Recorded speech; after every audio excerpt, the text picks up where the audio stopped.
Hello and welcome to another edition of What's Shon Your Mind. I'm Gavin, I'm Jaren. and last time we talked about the Super Bowl, we talked about the 2014 season coming to an end. The 2015 offseason is in full effect. I know you're keeping up with your favorite teams just like we're keeping up with ours. Jaren, you're a Cincinnati Bengals fan. What cap casualty moves are you hoping they make, or what players are you hoping they sign long term? All right, Gavin. Well, first off, I think that they got to re-sign Clint Bowling, guard from Georgia, drafted in the 2012 draft a couple years back. He's been a great interior lineman for us. I think they also got to look at Mike Nugent, a kicker from Ohio State. He's born in Ohio. He's a Ohio kid. I don't really see him leaving anywhere else. He's getting towards the end of his career now. He's in his mid-30s. All all you fans of the NFL might be just aware of his kit against Carolina that lost us the game in overtime, or not lost us, just tied the game, prevented us from winning in overtime. But other than that kick, and there was a few missed kicks in the beginning of the season, but it wasn't important because we won both of those games. You know what? He's been pretty much pinpoint accurate. Yeah, he's been the Bengals kicker for a few years now, and I definitely can't see him leaving. And Jaren, what are some casualty moves you're hoping the Bengals make? Well, you know what? I'm not hoping because I've been a fan of Leon Hall since 2007 when he was drafted. But he's getting up there now. He's in his 30s. He has 2 torn Achilles, both sides actually. He had a little down year last year, and I definitely see them potentially cutting him. I think he's due like $9 million this year, and definitely, I want to see players come back from injuries. We had a lot of players hurt last year. Marvin Jones, Vontaze Burfict, Tyler Eifert. Eifert went down in week 1. Jones didn't play all year. Burfict went down multiple times due to concussions, due to knee problems, and I believe he was put in IR right around the middle of the season. So you know what? I definitely looking for those guys to come back. Burfict's an All-Pro player when healthy. Eifert and Jones. Eifert was a first-round pick a few years back. He did decent his rookie year, but he did have Jermaine Gresham to compete with. Yeah, but Jermaine Gresham, he is a free agent. I definitely don't see them bringing him back. You know what? He was a 2010 draft pick. He was a first-round pick, yeah. First-round pick, correct. He was that same year. Rob Gronkowski, Jimmy Graham. Oh wow. That was a great tight end class. He was actually the first tight end taken though, but. You know what? I really don't see him coming back. He'll probably get a decent offer. 5 years, $25 million somewhere else. And I just definitely don't see us paying about that much just for a player of his caliber. Not to say that he's a bad player, but he did sit out a few games in which coaches thought he would play. So there is questions about whether his passion for the game and whether he's truly a lover of football, just like most NFL players. And you guys do have a lot of weapons. You have AJ Green. You guys had Jeremy Hill, who had a breakout year. Gio Bernard. And like you said, Marvin Jones is coming back. You still have Mohamed Sanu. So you guys have a lot of weapons, and he could be an expendable guy. Definitely. Is there anybody else you're looking at as maybe cap casualties? You know what? Any other potential cap casualties? I was thinking Domata Peko. Unfortunately, not. He obviously had a bad year last year. His game has stepped down a lot since the peak of his career. I want to say he's a great leader. I love what he's done for the team. I'm thankful for everything he's done the past few years, but it's still a business. It's still a business. Business first. He's not as great of a player as he once was. Unfortunately, they just re-signed him to I believe it was a 3-year deal in the offseason last year. And I already know if they cut him this year, he's still put dead money was like $5 million. So either way, they're still going to be paying him whether he's on this team or not. So definitely, maybe next off season, I can see them potentially looking to cut him. But for this year, he'll be back. And him and Ray Malaluga, the 2 Samoans on that defense, the long hair Samoans on that defense, the heart and soul of that defense. They might not be the best players on the defense, but they're definitely the greatest leaders. Yeah. Definitely. All right, Gavin. Unfortunately, New Orleans did have a little bit of a down year last year. Expectations were high. They did go out and sign Jarvis Bird. So what are you looking for in this offseason for the Saints? This offseason, well, if you're a Saints fan, you definitely were expecting the Super Bowl. I mean, we did sign Jerry Spurd. We came off a good 2013 season. A lot of Right. people were picking us to be somewhat in the championship game or in the Super Bowl. To miss the playoffs in a division that went 8-1, Carolina to win it, is very disappointing. But some of the offseason moves I'm looking at is Sean Payton first said that he needed more leadership throughout his locker room. We cut guys like Jonathan Vilma. We didn't re-sign Malcolm Jenkins. We let go of Roman Harper, Will Smith. We let go of a bunch of veteran defensive guys. Oh, Jabari Greer is another one. That we just let them walk, and we thought that we're going to have our young guys come in and they were going to step up and take on that leadership role. However, there were some character issues. Guys like Junior Gillette definitely caused the stir up with the whole Will Smith calling him out. People questioned if the Saints wanted it bad enough. And I think that was a big drop-off, was the loss of the leaders like that. Some of the moves I'm hoping we're making is that we can trim our salary cap. I know last year we were in the same predicament. Even the year before, we had cap problems and we were way over the cap. But Mickey Loomis does a great job of restructuring contracts and building contracts that when he signs his players, he can actually restructure them and their cap number decreases significantly. We saw that last year. We're seeing it already this year. We've already restructured with Marcus Colston, Broderick Bunkley, Jarius Byrd. We're looking to do the same with Junior Gillette, and we're also looking to do the same with Curtis Lofton, or we're looking to trade both of them.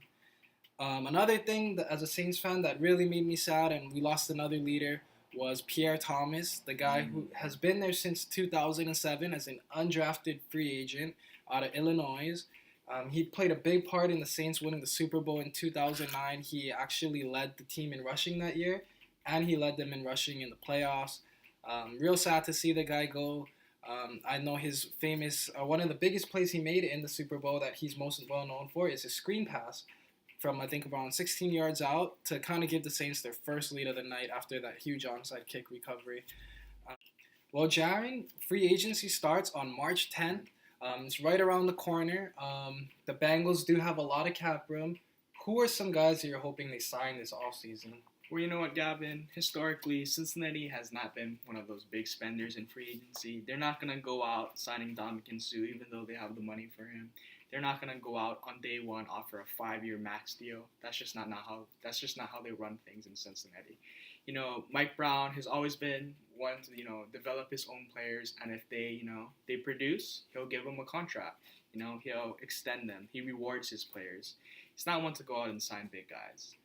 Although if I do see Cincinnati signing any big name free agents, I would want to see them, potentially look at Greg Hardy.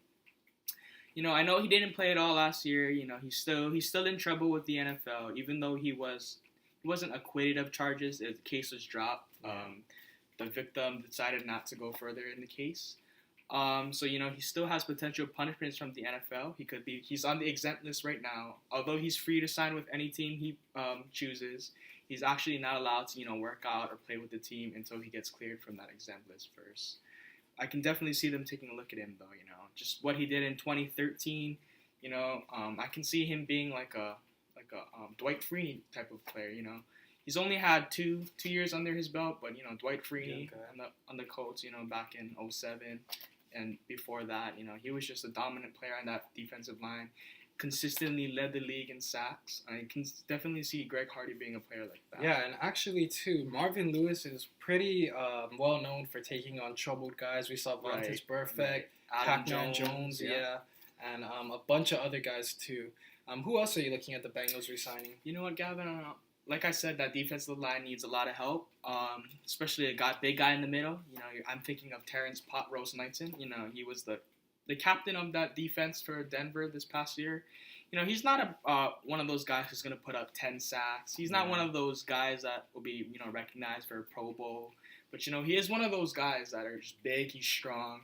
He can take on two blockers by himself. That'll open up potential lanes for Carlos Dunlap, Wallace Gilberry, Geno Atkins.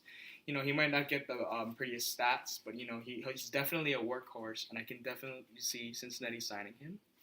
There's also two homeboys or local boys from the Cincinnati area, and AJ Hawk and Trent Cole. they were both unfortunately cut from their long tenure teams recently. They're a little bit up there in age, but you know what? I still feel like they could produce for an NFL team.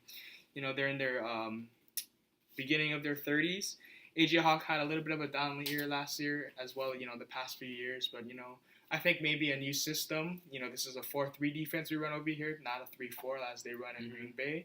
Can definitely see him fitting in a 4-3, nice middle linebacker right there. Trent Cole, he definitely will help bolster our defensive line. He's not going to put up, those same 12 sacks a year he did how many years for, like a couple years ago. But it definitely seems can be a nice third down option, third down pass rusher. Wouldn't be surprised if he could get 5 to 10 sacks just when rushing on third down. Yeah. Another guy I want to see them look at is a guy like Anthony Fasano. He hasn't got as much credit as he's been deserved, but he's just a solid backup tight end who can complement Tyler Eifert. Mm-hmm. He's a good inline blocker.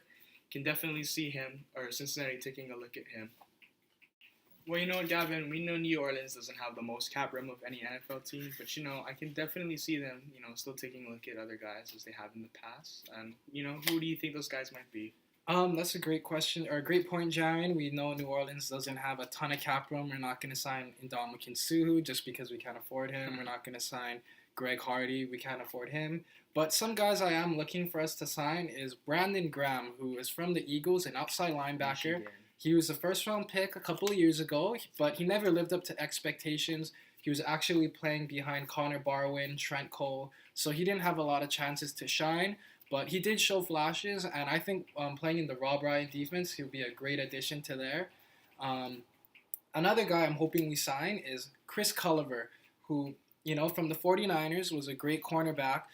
If you watched any Saints game last year, cornerback was the biggest issue. Patrick Robinson and Corey White just could not cover anyone to save their lives. Keenan Lewis had a good year. He was a little banged up. But one guy, though. Yeah, opposite him, just couldn't cover anyone. Actually, going back to the Saints last year, the defense really started to take a trend down when Jabari Greer tore his ACL and what ended his career. So we just kind of need a guy to come in there. We don't need a Darrelle Revis. We don't need someone like that. We just need someone who can, play decent pass coverage and let our defensive line have a chance to get to the quarterback. Another guy, just like another corner, I'm thinking Parrish Cock, who's also a 49er. I really like him because he's also a great tackler. He's a great press guy. I can definitely see him helping out in that Saints secondary. And that's kind of all we need. We have a lot of other guys signed under. The defensive line has a lot of guys signed under still. The offensive line as well. Maybe we restructure with Grubbs and Evans. Maybe let Goodwin go. But we're going to still see the Saints are still restructuring a lot of contracts. So we're going to take a look to see how that all plans out. But those are a few free agent moves I'm hoping that they can make. Well, Jaron, we know that the NFL free agency is all about the big name guys. We have our top 5 ranked players. We're going to see where we think they're going to go. The first guy we have ranked, Darrelle Revis. And Jaron, where do you think he's going to go? Well, you know what, Gavin? Darrelle Revis, he had such a great year for New England last year. Won a Super Bowl, his first Super Bowl victory. I really can't see him leaving New England. New England, they do have some cap space. They also have Devin McCourty that's in free agency. But you know what? I definitely can't see them losing both. I don't think they'll be able to re-sign Devin McCourty, but I will think that they will re-sign Revis. That has to be their number one priority. Tom Brady restructured his deal not too long ago. This is probably just money, to throw out there. Definitely for a guy like Revis because, he was the heart and soul of that defense.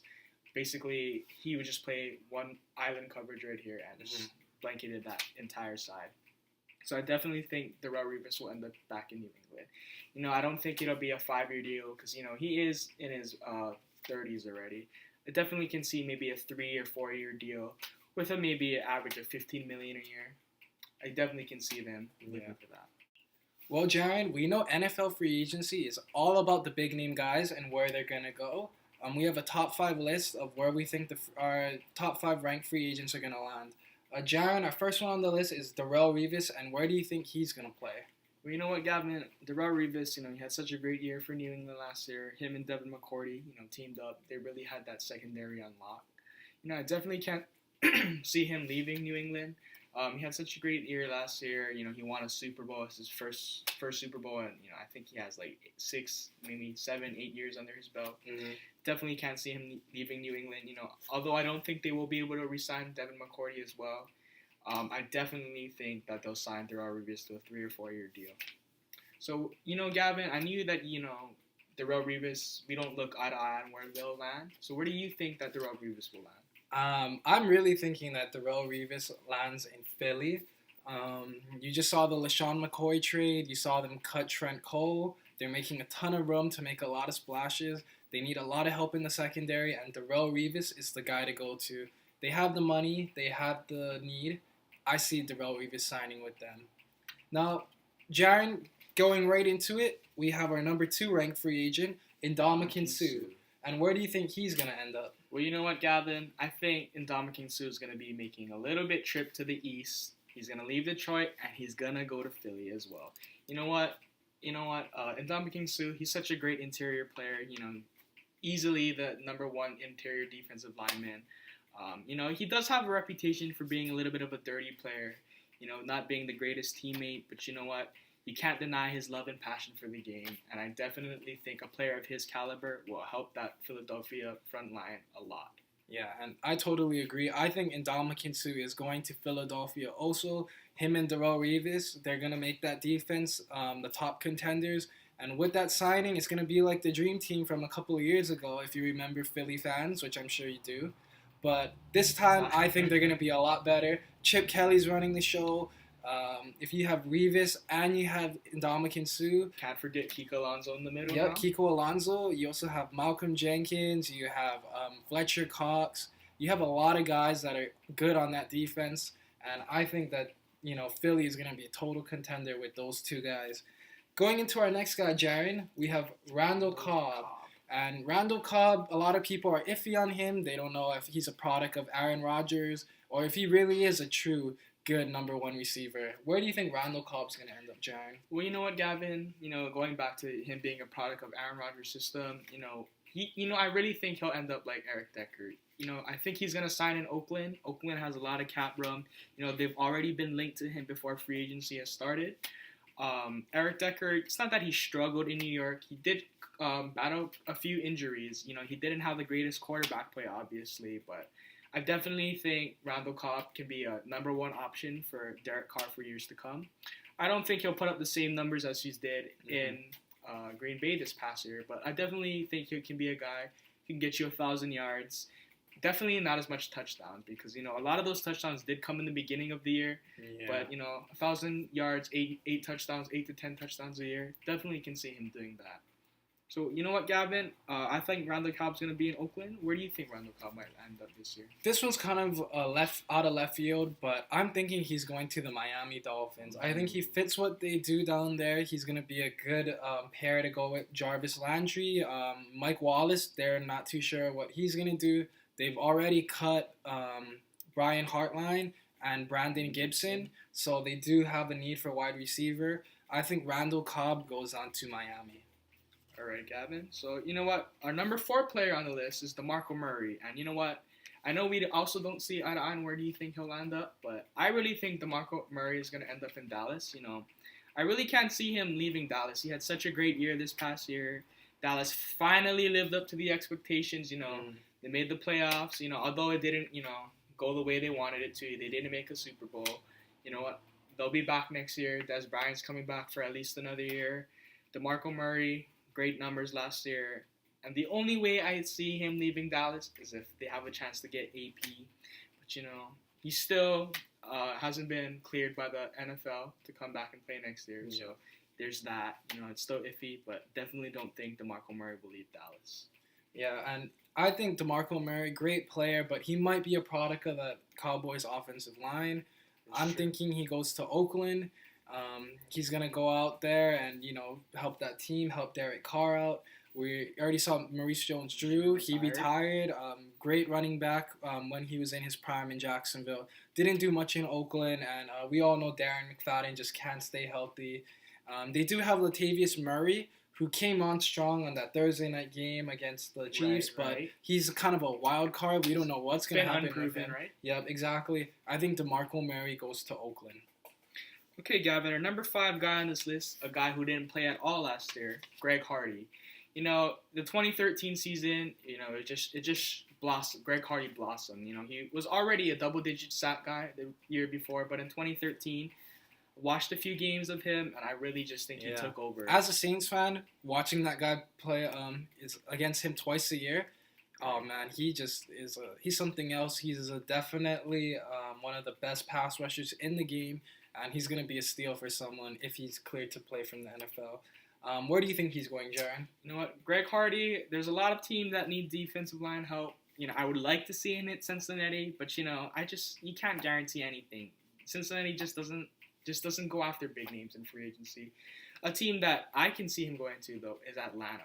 Atlanta, you know, there's really a need for defensive line help on that defensive front. Greg Hardy, you know, he's still on the exempt list. You know, he's not cleared to play yet. But I really think, you know, he sat out the entire year last year. I don't think there's any more warrants for suspension for next year. And I definitely think he'll be playing in an Atlanta uniform next year. That's my opinion, though, Gavin. And where do you think that he'll be playing next year? There's 2 real places that I can see Greg Hardy going. First is Oakland.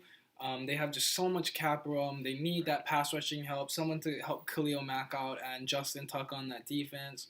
Lamar Woodley turned out to be a bust signing, and he's already been cut. I can definitely see him going there.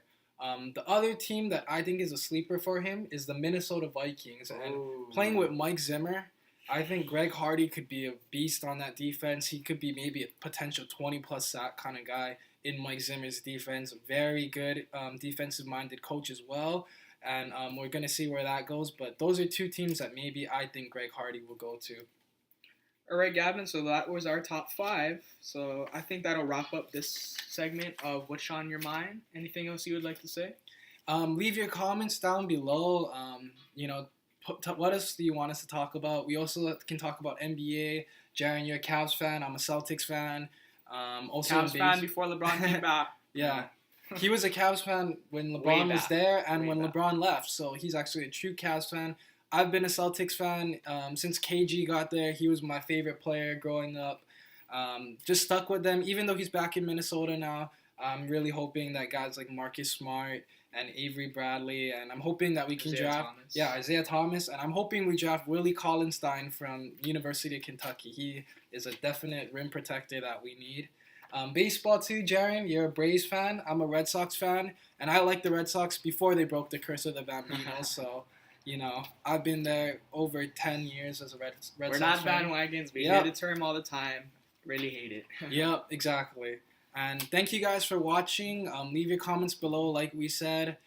We hope you guys have a good month and you enjoy free agency and the NFL offseason. Thank you.